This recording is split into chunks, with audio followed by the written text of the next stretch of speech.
रात के 10 बज रहे थे। हर ओर सन्नाटा था, लेकिन रात के इस सन्नाटे में गर्ल्स हॉस्टल से एक लड़की बाहर निकलती है। उसके सैंडल की खटखट की आवाज से वो सन्नाटा टूटता है। बाहर उसके इंतजार में एक आदमी अपनी बड़ी और लंबी सी कार में बैठा हुआ है। वो उसकी कार के पास जाती है और उसके शीशे पर नॉक करती है। शीशा खुलता है। लड़की अंदर बैठे शख्स से पूछती है, दिवाकर मित्तल? अंदर बैठा आदमी सहमति में अपना सिर हिलाता है। फिर वो लड़की, जिसका नाम शोभा था, वो उसकी गाड़ी में उसकी बगल वाली सीट पर बैठ जाती है। दिवाकर मित्तल उसके चेहरे की ओर मुस्कुराकर देखता है और कहता है, जैसा सुना था वैसी ही हो तुम, बहुत तीखी, लाल मिर्च की तरह। दिवाकर मित्तल के पैर कार के एक्सीलेटर पर जाते हैं और पल भर में कार हवा से बातें करने लगती है। थोड़ी देर बाद वो कार शहर के एक सबसे बड़े 5 स्टार होटल में प्रवेश करती है। दिवाकर मित्तल पार्किंग में अपनी कार लगाता है और होटल के रिसेप्शन पर जाता है और अपनी प्री बुकिंग के बारे में बताता है। दिवाकर अपने रूम की चाबी लेता है और शोभा के साथ उस कमरे में जाता है। दिवाकर दरवाजा बंद करता है और शोभा से पूछता है, कुछ लोगी तुम, पीने या खाने में? आप जो भी मंगा लीजिए। दिवाकर होटल के कमरे में लगे फोन से रिसेप्शन पर कॉल करके अपना ऑर्डर देता है। थोड़ी देर में वेटर ऑर्डर लेकर आ जाता है। वे दोनों खाने के साथ साथ थोड़ा थोड़ा पीते भी हैं और फिर दिवाकर और शोभा एक दूसरे में खो जाते हैं। सुबह जब शोभा की नींद खुलती है तो दिवाकर वहां नहीं होता है। उसके तकिए के नीचे नोटों की गड्डी रखी होती है। वो गड्डी को उठाती है, फिर होटल के बाहर आती है। बाहर आकर वो एक कैब बुक करती है और उसमें बैठकर गर्ल्स हॉस्टल की ओर निकल जाती है। कैब वाला बीच बीच में उसे घूर कर देखता है तो शोभा को गुस्सा आ जाता है। क्या देख रहे हो? क्या देख रहे हो बार बार पीछे मुड़कर? आगे देखकर गाड़ी चलाओ, नहीं तो अभी तेरी कंपनी में फोन करूंगी, फिर सारा घूरना निकल जाएगा। कैब वाला शोभा की बातों से डर गया। शोभा कैब की खिड़की से बाहर देखती हुई जा रही थी और मन ही मन खुद से बातें कर रही थी। सब कुछ कितना फेक है ना यहाँ, सब कुछ। कौन आदमी कौन सा चेहरा लगाए घूम रहा है, किसी को पता नहीं है। मैं भी तो पिछले कई महीनों से एक नकली चेहरा लगाए घूम रही हूँ। सच कहूं तो घिन आती है मुझे उस चेहरे से, दम घुटता है मेरा। लेकिन अब इस चेहरे के बिना मैं रह भी तो नहीं सकती। ये कहानी है जमालपुर की रहने वाली शोभा की। शोभा शहर के एक हॉस्टल में रहती है और इंजीनियरिंग की पढ़ाई कर रही है। वो 8 महीने पहले ही शहर आई है।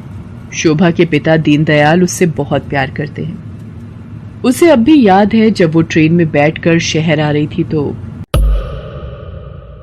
क्या बाबा, आप इस तरह बच्चों की तरह रोएंगे तो मैं शहर कैसे जाऊंगी? क्या कहूँ शोभा, 5 बरस की थी तू जब तेरी अम्मा तुझे गोद में डालकर हमेशा के लिए हम सबको छोड़कर चली गई।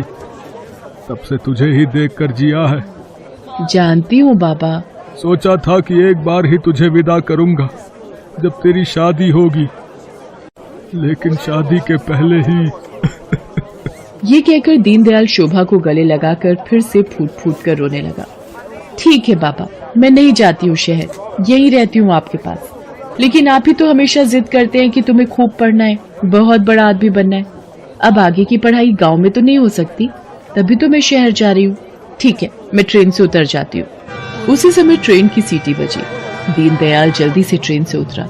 ट्रेन ने कुछ ही देर में रफ्तार पकड़ ली। शोभा ट्रेन से आगे निकलती गई और दीनदयाल पीछे छूटता गया। शहर में शोभा गर्ल्स हॉस्टल में रहने लगी और अपनी पढ़ाई करने लगी।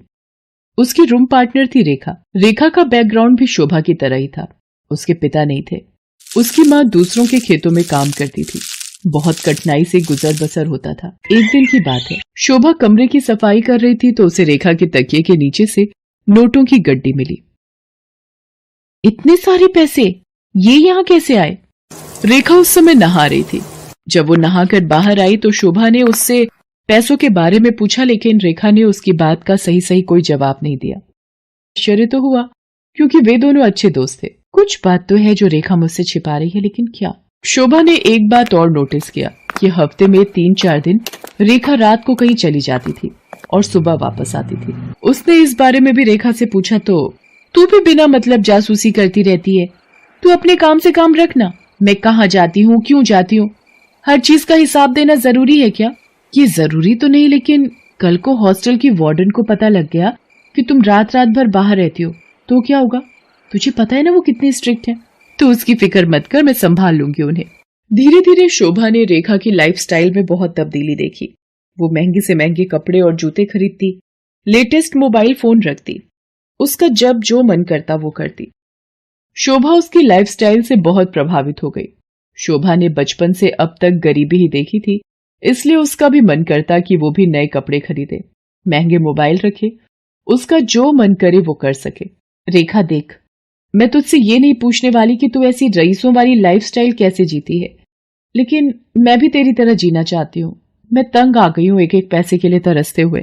पहले तो रेखा टाल मटोल करती रही, लेकिन फिर उसने सच्चाई बता दी कि वो एक कॉल गर्ल का काम करती है। उसकी बातों को सुनकर शोभा शॉक्ड रह गई और उसने कहा कि अगर ये बात वार्डन को पता लग गई तो? तू बड़ी भोली है रे शोभा। हॉस्टल की वार्डन को सब पता है, वही तो हमें दबाव डालकर भेजती है लोगों के पास। वार्डन की सारी सच्चाई जानकर शोभा एक बार फिर से चौंक गई। रेखा ने उसे ये भी बताया कि हॉस्टल की कुछ और लड़कियां ये काम करती हैं। शोभा को ये सब सुनकर अजीब तो लगा, लेकिन बेहतर लाइफस्टाइल के चक्कर में वो अपने सम्मान का सौदा करने के लिए तैयार हो। मैं इस गंदे दलदल में फंस गई हूँ। हालांकि इस दलदल ने मुझे बहुत सारी वो चीजें दी जिसके लिए मैं तरसती थी, लेकिन मैंने अपनी मासूमियत खो दी है, मैंने अपनी शांति खो दी है, मैंने अपनी पवित्रता खो दी है। बाबा को कितनी उम्मीद थी मुझसे, और मैं क्या करने लगी मैं। शोभा की आंखें भीग गई थी। वो अब ये काम नहीं करना चाहती थी, लेकिन हॉस्टल की वार्डन उस पर बार बार दबाव डाल रही थी। देख शोभा, जल में रहकर मगर से बैर मत कर, और हाँ, ये सती सावित्री बनने का नाटक छोड़ और जो बोलती हूँ वो कर। शोभा ने वार्डन को फिर से इनकार कर दिया। गुस्से में वार्डन ने उससे कहा, देख शोभा, तेरा इनकार तेरे भविष्य के सारे रास्ते बंद कर देगा। मेरी एक शिकायत पर कॉलेज से भी तुझे निकाल दिया जाएगा, और तुझे मैं इतना बदनाम करवा दूंगी कि इस शहर तो क्या, तू कहीं भी किसी को मुंह दिखाने के लायक नहीं रहेगी। शोभा उस रात हॉस्टल से निकली तो जरूर, लेकिन उसने कुछ तय कर लिया था। वो हॉस्टल से निकलकर सीधा पुलिस स्टेशन पहुंची और इंस्पेक्टर नाज़नीन को हॉस्टल और वार्डन की सारी सच्चाई बता दी। शोभा की बात सुनकर नाज़नीन शॉक्ड रह गई।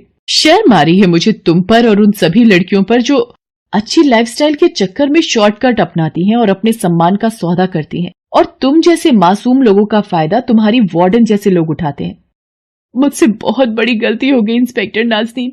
मुझे खुशी है कि तुम्हें अपनी गलती का एहसास तो हुआ, लेकिन ये गलती कोई और ना करे और तुम्हारी वार्डन किसी और का फायदा ना उठाए। इसके लिए इस पूरे रैकेट को तोड़ना पड़ेगा।